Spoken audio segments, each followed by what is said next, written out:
Well, hello, everyone.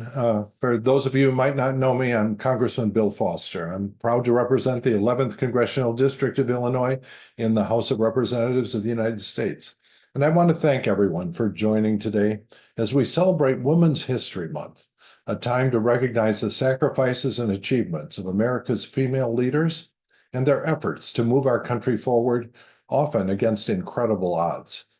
This month, it's also a time to recommit to elevating women's voices in our communities and empowering the next generation of women leaders. I'm especially honored to be joined today by three trailblazing women from our area.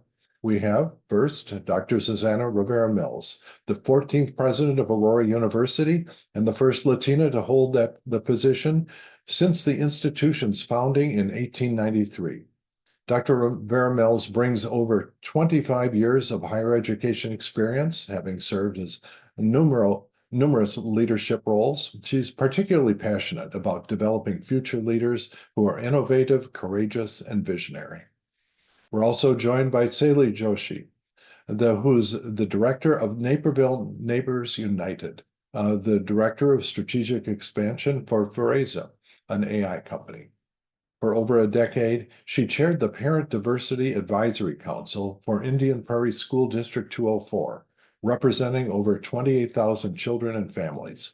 She also sits on the board of Sanjivini, which provides free advocacy, support, and guidance to people dealing with mental health or domestic abuse situations.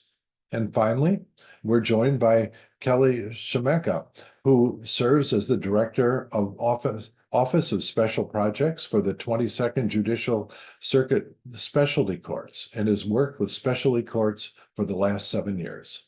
Kelly currently serves as a board member for NAMI and is a 2024 graduate of Leadership of Greater McHenry County. She devotes much of her time to supporting nonprofit organizations in McHenry County. Well, I'm excited for our discussion and look forward to hearing their stories and learning from their experiences. With that, I'll turn it over to Dr. Rivera Mills. Thank you, Congressman Foster, and I'm thrilled to be here with everyone. As the Congressman said, I have the pleasure of serving as the president of Aurora University. I'm originally from El Salvador. My family and I immigrated to the United States when I was 12 years old due to a very violent civil war in that country. And we had the journey of an immigrant. I often credit my parents for being my motivation for going into higher education. But I also credit my high school teacher for truly inspiring me to look at education as an opportunity for a career. I have to admit, my first love is actually the classroom. I love being in the classroom. I love teaching students and just being part of that learning process. And I went into administration, though many might consider that to mean that I went to the dark side because of the opportunities that administrative positions gave me to actually affect systemic change. So I'm very much about impact, trying to help people improve their lives. And as president of a university, I certainly have the platform in which I can impact that systemic change.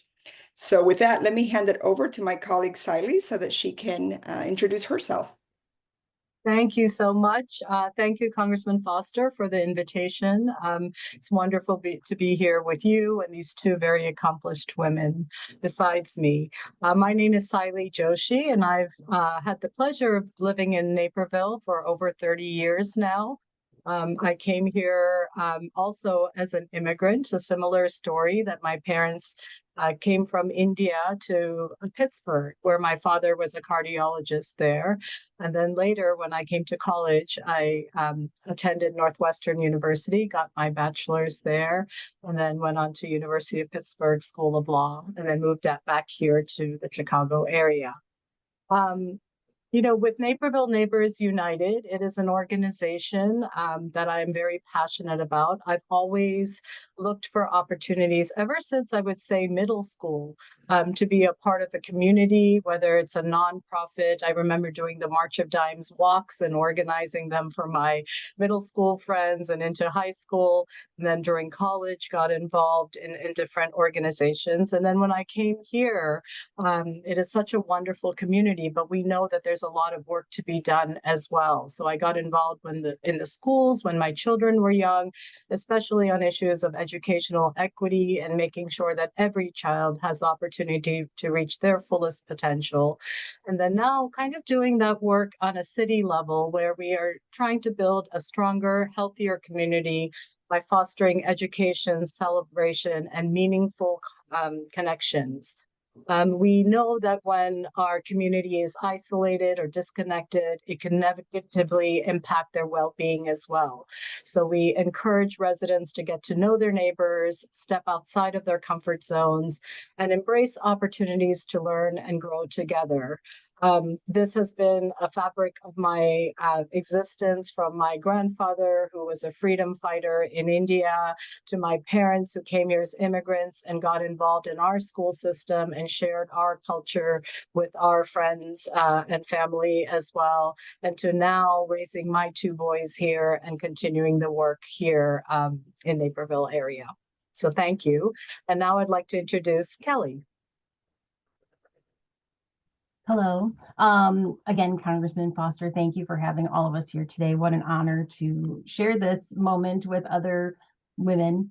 I live in McHenry County. Right now, I live in Crystal Lake, but I grew up in McHenry County, so I'm very familiar with the community here.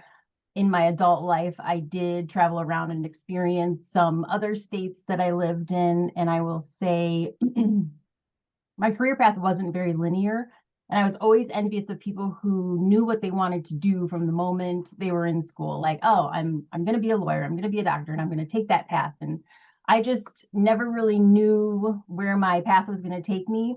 So after I graduated from college, it was right around the time that 9/11 happened. So it was really hard to find a job, and I worked in human resources and got laid off. So just that struggle of trying to find my place in the world.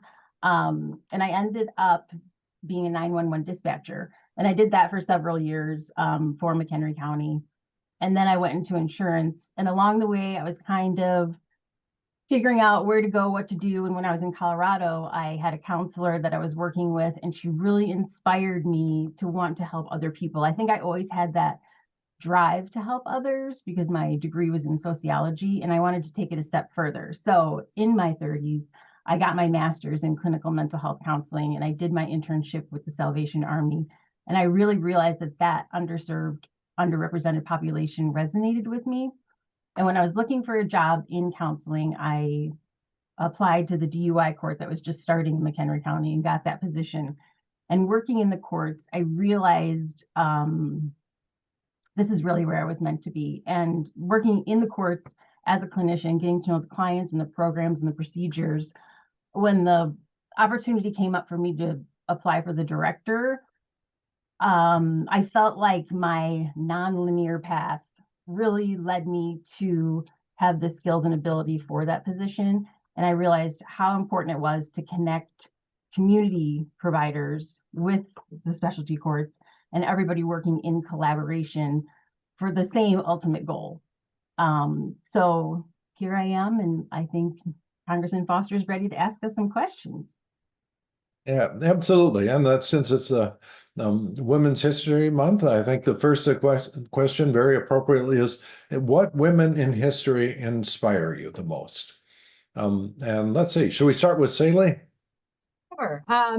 So, I have a two-part answer to them. One is history and one is present, because I think with my work with Sanjeevani, particularly with women that are going through domestic violence or mental health issues, I am inspired by them every day. I mean, just the woman who is a single mom, raising her children, to someone who is finding a way to get out of a situation that is hurtful to them, and step up on their own 2 feet.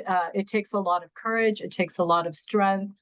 So the stories and the women that I meet that are in that particular part of their journey is really inspiring. I think historically, I was thinking about this, and it would be Rosa Parks to me, because think what we have to realize with her story is that one action can literally change the course of history. You know, it may have seemed simple to just go from the back of the bus to the front of the bus, but it was such a critical step that she took to sit where she should have been sitting from the beginning. And then how that a ripple effect is really, instigated and also gave fuel and passion to the civil rights movement. So someone like that, knowing that all of us at some given point in our journey have the moment and hopefully the courage to do something like her is very inspiring to me. Wonderful. I think I'll go next if it's okay, Congressman Foster. Sure. And I'm going to do something similar to what Siley did, except I'm going to start with history. When I look at history, I do admire women like Amelia Earhart. At the time that she lived, to have the courage to go against the norm, the adventurous spirit, the seeming fearlessness, but I am sure there was a lot of fear involved, and yet to be able to overcome that, to explore and to have this spirit of just exploration and what is out there and curiosity. I love that in her. There's also somebody that may not be that known, and that is Ada Lovelace. So Ada Lovelace lived in the 1800s, early 1800s. And as you can imagine, during a time when women didn't have a lot of access to education, resources, et cetera, except through their male spouse or companion, she was a mathematician. And the type of math that she was doing could actually be attributed as the first computer programmer of her time. And so again, to see a woman go against the grain, looking for those opportunities to be the first. And I think being the first matters a lot because I'm a first generation in college graduate. And, being the first of anything just takes so much courage. No one has done it before, at least in your recent history, and to be able to overcome those obstacles and find opportunities. And I think that in my own life, before my family immigrated to the United States, I actually had 3 great aunts that had immigrated to San Francisco in the 1940s. And these women came from a country and a culture that was very patriarchal, where gender roles were very defined, women were very limited. And if you did not follow tradition, you were looked down upon. And these women divorced their husbands, they had children, and as single mothers, immigrated, raised their children in San Francisco, worked very hard in factories and whatever work they could find to create paths for their kids. They each bought a Victorian house in San Francisco in the 1940s for $25,000, if you can believe that, and then left that inheritance and that legacy to their now very successful children, grandchildren, and great-grandchildren. So I think, as Siley said, it is that spirit of adventure, of courage, of being able to overcome obstacles in the face of fear, of being able to go against the norm, against expectations, simply because you know that is right, and finding those opportunities and being first in doing those things that makes me admire women in history, women in my life, and certainly my 2 colleagues who are here with me today. However, you should understand that Ada Lovelace is not that forgotten among Good. mathematicians and programmers. I mean, right now, this company NVIDIA that's making all of the all of the GPUs that are just taking over artificial intelligence. One of their top of the line models is named for Ada Lovelace. Oh, that's excellent. And a famous computer language, in fact, is named for her. But most significantly, I have a niece named Ada. There you go. For that same reason. Anyway, so Kelly. Mine is probably not very well known. It's Harriet Shetler. She's co-founder of the NAMI organization. And a fun fact about NAMI is that the acronym is very intentional because ami in French is friend. So she developed this organization with her friend. They were struggling with similar experiences of raising adult children with mental illness, and they just started meeting, and it took off and spread the word, and now there's over 650 NAMI organizations throughout the nation, which is pretty exciting. I also would like to say Brene Brown has been influential for me, and just her research on vulnerability, shame, and courage. And I think she did help legitimize the study of vulnerability as a strength rather than a weakness. And as a leader, you can't have courage without being vulnerable. And now that philosophy is now used in leadership and education and therapy. Neat. And thank you also for clarifying why NAMI is pronounced NAMI.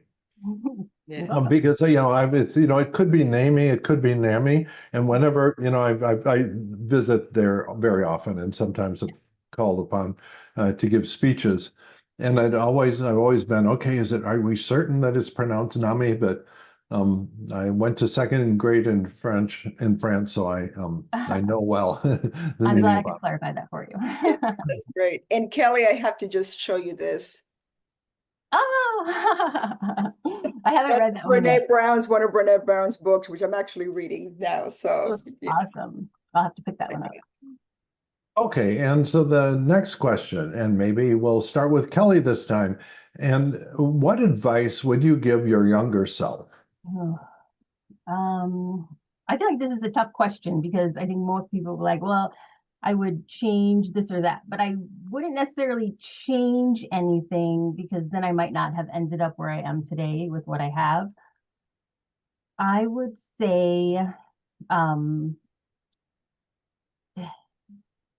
give yourself grace, and enjoy where you are at in the moment. And even if it's not where you specifically want to be, you're there for a reason. Learn and take what you can from it, and carry it on to the next venture. But be sure to enjoy the moment that you're in. I think I still struggle with that nowadays, but I'm always looking. I have such a drive. Like once I accomplish something, I'm just on to the next, and I would tell myself just to take a breath and enjoy the moment.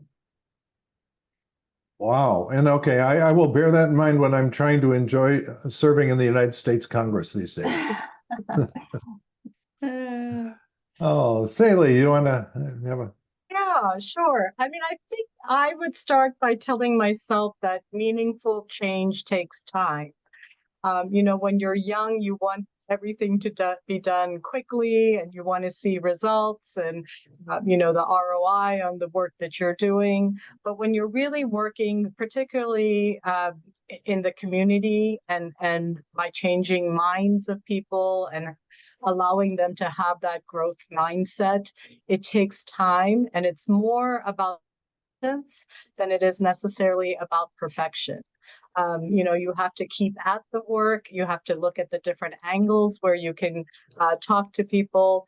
You don't always also have to wait until you're completely ready. I would say step into opportunities where there's a little discomfort, where you may not have all the skills now, but be willing to learn, surround yourselves with the best mentors that you can. And now at my age, I love mentoring other women, particularly, or girls, because we have a lot of experience in what we've done over our decades of work. And it's really important to give back to that young girl where I once was. And then last thing would be the importance of building relationships early. A lot of this work that is done throughout any profession comes through sustained trust and the ability to collaborate. And finally, the ability to listen. It's important, particularly for young women, when they're just starting out, to really listen to everyone around them and then find their own voice. Never let anybody take your voice away, but there is so much that you can learn from the others around you as well. So, Susanna, if you have Anything else? Yes, I think I would tell myself that it's okay not to have it all figured out, and that the decisions that I was making at the time when I was much younger, they're not set in concrete.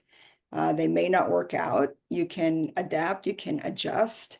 Many times, and I see this still in our, younger students here at Aurora University, they feel the pressure of having to have their path all figured out. And they truly believe that the decisions that they're making right now are do or die, right? They're set in concrete, and what's going to happen if I make the wrong choice. And as we know, and Kelly, you share the fact that your career was not linear by any means. I don't think many of us have had that linearity. The fact is that life happens, things change. You have to pivot, you have to adapt. And just because one thing didn't work out doesn't mean that it was not worth it, because of the lessons you've learned, because of the better sense of understanding that you can then pay forward to others or pay forward to yourself as you move forward to the next step in your life.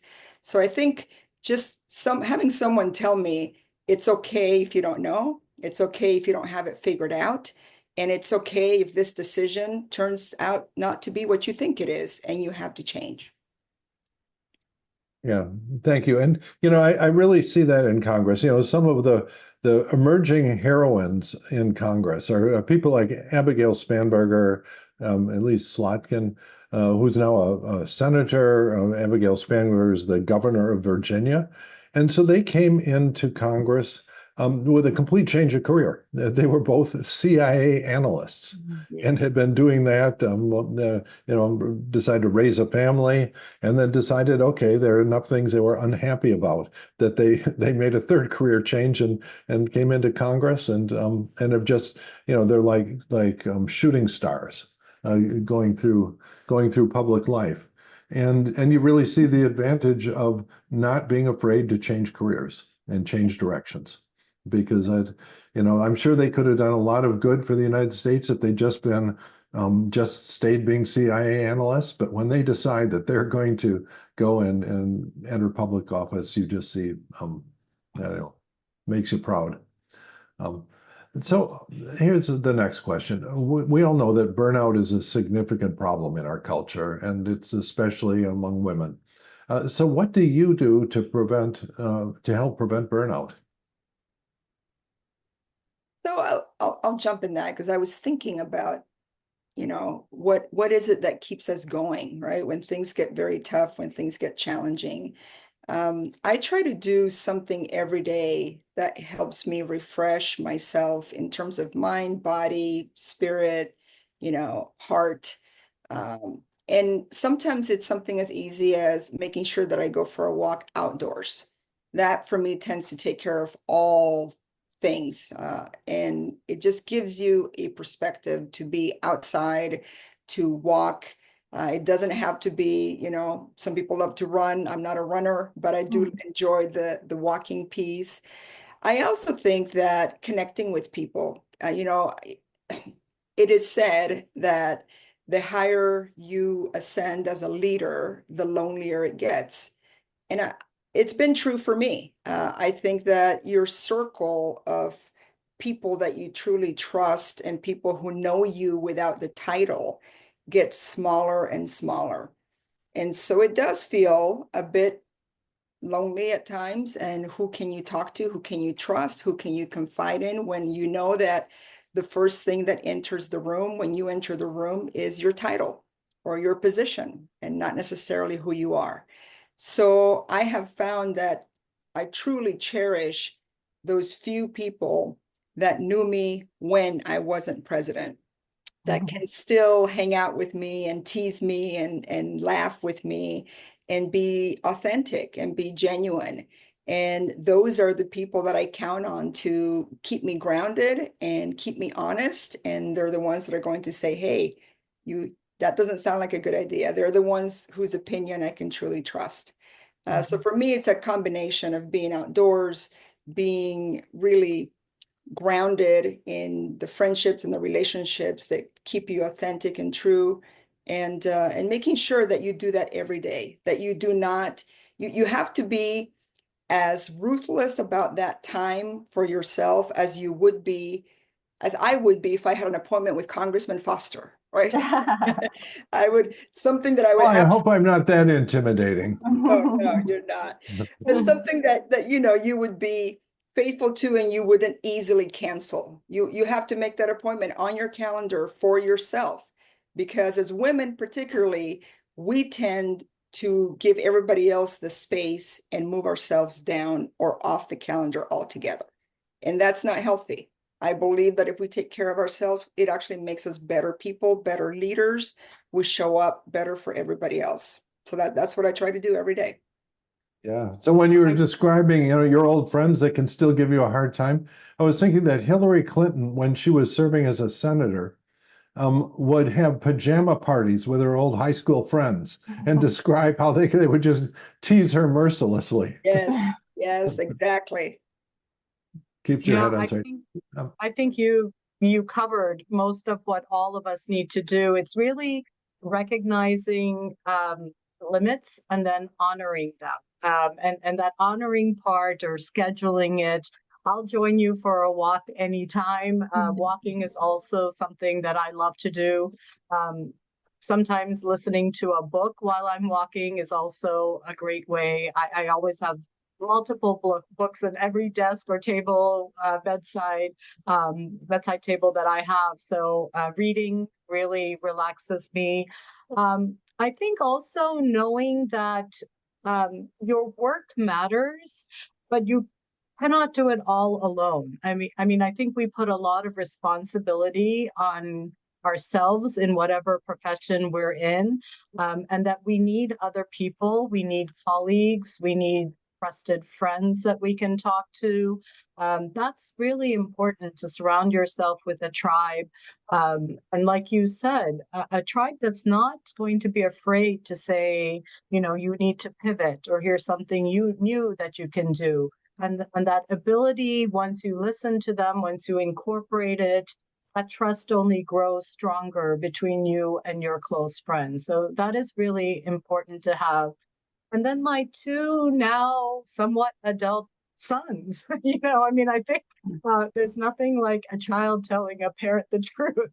And it's wonderful now to have great conversations with them, to hear about their journeys, and just having that family with my husband and my boys and my extended family around really make a difference, and then just revitalize you to keep continuing your work.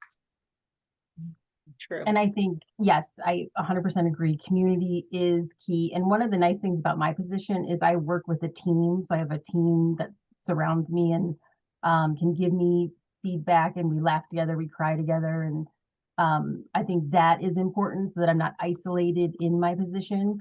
And the most important things that I made note about was to ask for help, because I think our society says like independence is key. It's the best. It's the way to go. And when I was going through my divorce, I had to learn to ask for help because I couldn't do it on my own. And even though it was uncomfortable and awkward, I got used to it, and I still do it to this day. And I thought in my head, like, if my friend needed help, I would hope that she would ask me, because I'd be more than happy to help. And I know that my friends feel that way. So it's okay to ask for help. And one thing that I'm working on is the saying no, because I think we're afraid to say no, because then we're considered not cooperative or not interested in an opportunity. But realistically, if you have too many irons in the fire, nothing's going to get accomplished, because you can't focus on the important things. So you have to learn to prioritize the meaningful things in work and life. So ask for help and say no. Yeah. And I'll give you a hint. Asking for help is a problem for males as well. Probably more. I mean, we're sort of famous for not asking for directions when we get lost in a car. So the next question is, what are the areas or techniques where women can get more involved in the community and provide a role models for the next generation? Are there strategies that work best to get involved and start to have things happen? I'll start with that one. I think it's important to find something that has meaning to you and aligns with your values, because if you're going to spend extra time away from your family and friends to work on this, it has to be something that's meaningful. And it doesn't have to be big. If you just explore opportunities and try different things, the people and the experiences that you have along the way will lead you to where you're meant to be. I firmly believe that.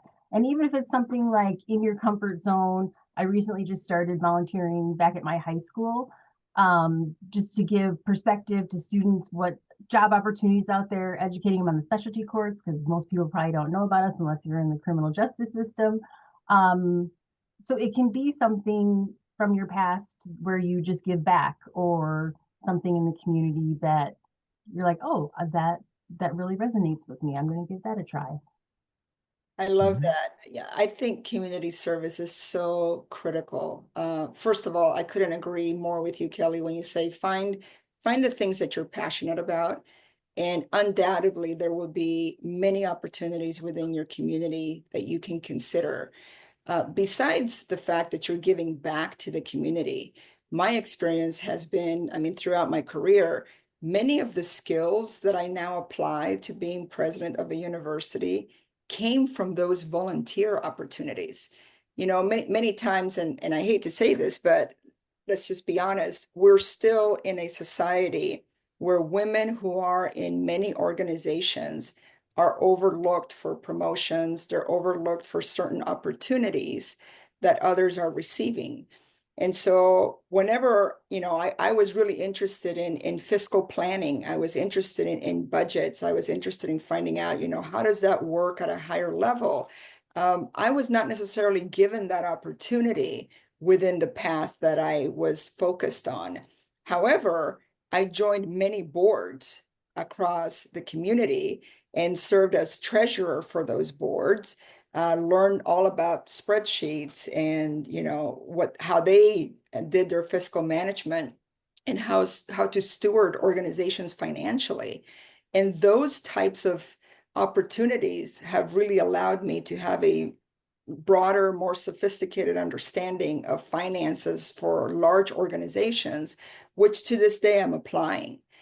So besides the obvious satisfaction of giving back to your community and being part of that community, which is so critical, it's also an opportunity to self-develop, right? To develop yourself professionally, to learn things that you would not have learned on a linear, normal pathway, traditional pathway. And everything from, our public libraries. I love reading to children. We know that that's an area that is critical for children to develop literacy, to develop a love for reading. We have women's shelters. There's so much need there. We have food kitchens that at this moment in time are being overwhelmed with the demand. So there's just something for everyone. And so if you start with your passion and then you also think about the opportunities, I think you can find numerous ways of getting involved and engaged. And I would add to that how good it makes you feel. You know, there is something wonderful when you get involved with the community or you're able to help someone. So don't forget that as well. You know, as much as you're giving to others, so much of the volunteer work, I get so much from it as well.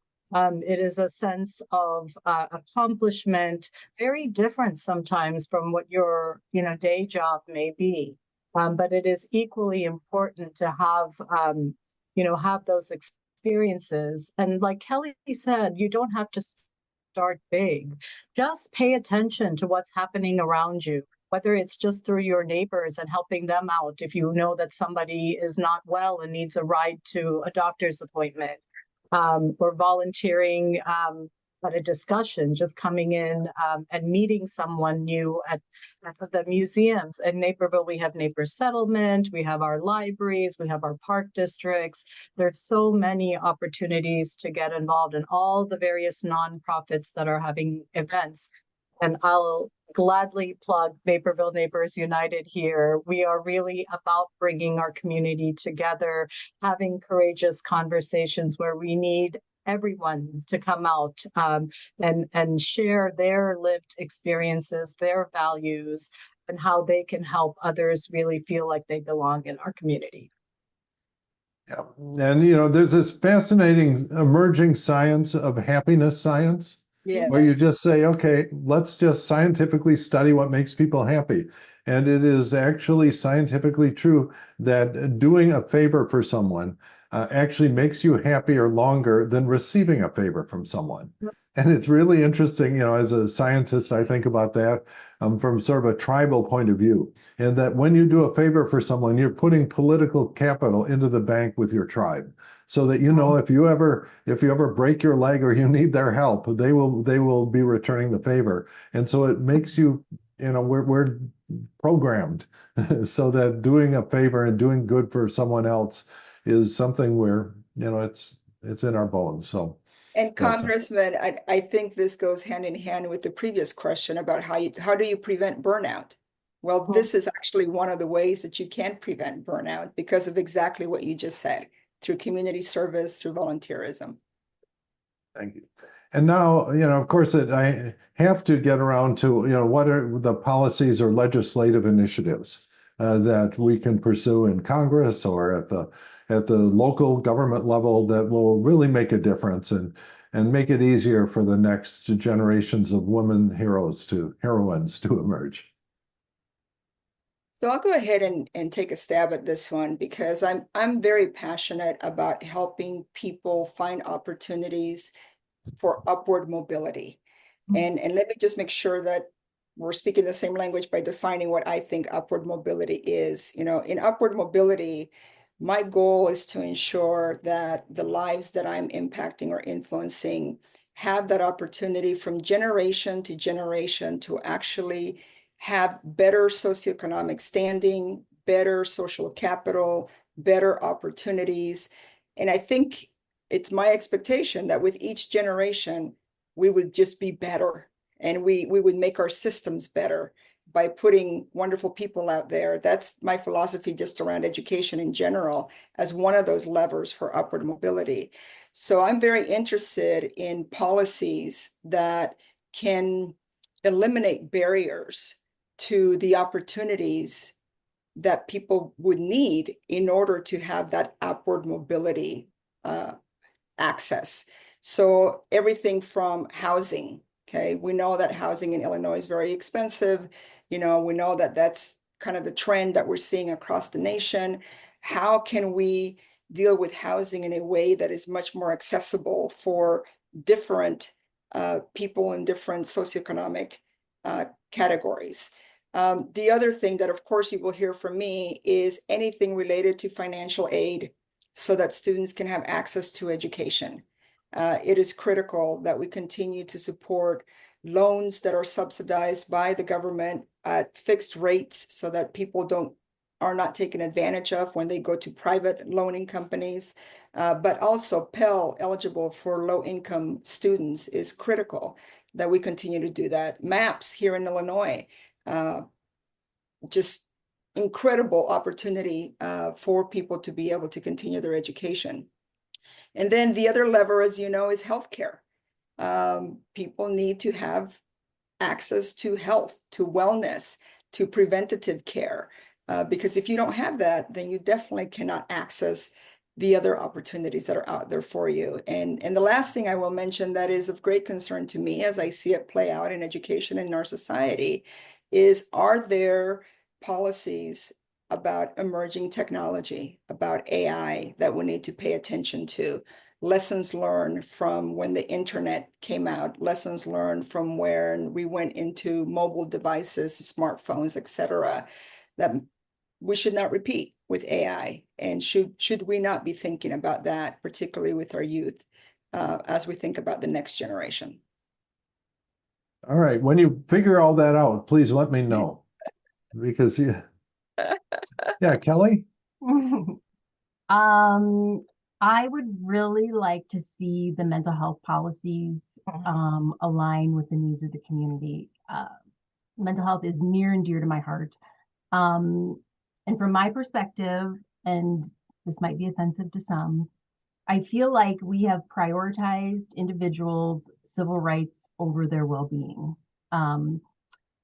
You have the right to be unwell in our society. You don't have to take meds. You don't have to be hospitalized. It is nearly impossible to get somebody with severe mental illness into treatment if they don't agree to it. And to me, it's ironic because we have a person who has probably lost touch with reality. And I'm talking about like severe mental illness, probably psychotic.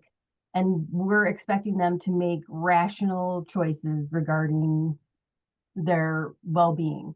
And the way it is now, there's nowhere for them to go. There's nowhere for their families to take them. The family can't even coordinate care when they are hospitalized because of HIPAA. So they're just released and nobody knows what medications they're on, what their treatment plan is, because they can't share it. So now what's happening is we have criminalized people who suffer from mental illness. They're now ending up in the jail, in and out, because we don't know what to do with them. They're charged with a minor offense, taken into custody, then released, only to end up back in jail again. So I know McHenry County Jail has done a fantastic job of working with people with severe mental illness that are in custody. But it puts a huge burden on them, and that's not fair. It even puts a burden on law enforcement, ERs. There really needs to be a better way to coordinate care for these individuals. And that would be my hope, that we would change those policies to align with the needs and break down those barriers. No, that's really important. And I think just in the 15 years that I've been in politics, I think we've seen a change in attitude towards mental illness. That, you know, these are so much of it, even things like drug addiction are now viewed as a diagnosable, treatable medical condition instead of you know, a fundamental moral failing as a human being or your parents. And we're also having the same change in attitude about trying to protect our seniors from these romance scams and all these sort of things that happen on the internet. And you're right to frame it as a balance between you know, human rights and freedom and absolute liberty versus, you know, when society has a role to step in and say, okay, we're going to help you put your life back on track. Then it's a tough one, because you know, a lot of things can go wrong in the other direction. But thank you for that. That was a very thoughtful thing that's kind of missing in our discussion these days. Siley, you're up. So I think on a level, I mean, policies that strengthen community stability and to look at them with the lens of equity. One of the things that you were able to do for us, Congressman Foster, I sit on the Riverwalk 2031 fund, which is helping to raise funds for extending the Riverwalk here in Naperville. And when you brought that funding to the gateway that's right in downtown Naperville and made it ADA accessible, all these years, even I didn't realize that it was not ADA accessible for people in wheelchairs, and they would have to go up and down to get across to another side of the Riverwalk. Or, you know, parents or guardians that have kids in strollers to be able to just continue. So looking at policy through the lens of equity is really important to me. You know, education, all my work through the Parent Diversity Advisory Council, having access to education and then higher education is critical. But education doesn't just mean schools. It means food, it means shelter, it means a safe environment for children to flourish. Because we know that when all these other things are going on and they come to school hungry, or they don't have their clothes washed, or they don't have access to certain books, that they can't be their best. You know, there's just no way a child can have an environment like that and then also say, go and learn. So whatever we can do, immigration. I mean, we have to bring up immigration. You know, I have families, even in our school districts, that are DACA students, and the fear that they're going through and wondering what their life is going to be like. They want to contribute, they want to be here, and they want to give back to America and the country that they grew up in. But it's really right now very critical that we consider their voices. Sometimes they're not the ones that can come in front of you. So all of us that have known these families for years, it's our responsibility also to speak out for them. Well, I mean, those are really good and thoughtful answers. I just want to thank all three of you for participating in this, because they're probably, all three of you are as valuable and wonderful role models as you could imagine, because that whenever you talk to someone who succeeded, it's always, they point to their guiding star, and you three are, I'm sure, very strong guiding stars to the next generation of women leaders. So thank you for who you are and what you're teaching to the next generation. Thank you, Congressman. Thank you. Thank you. Thank you.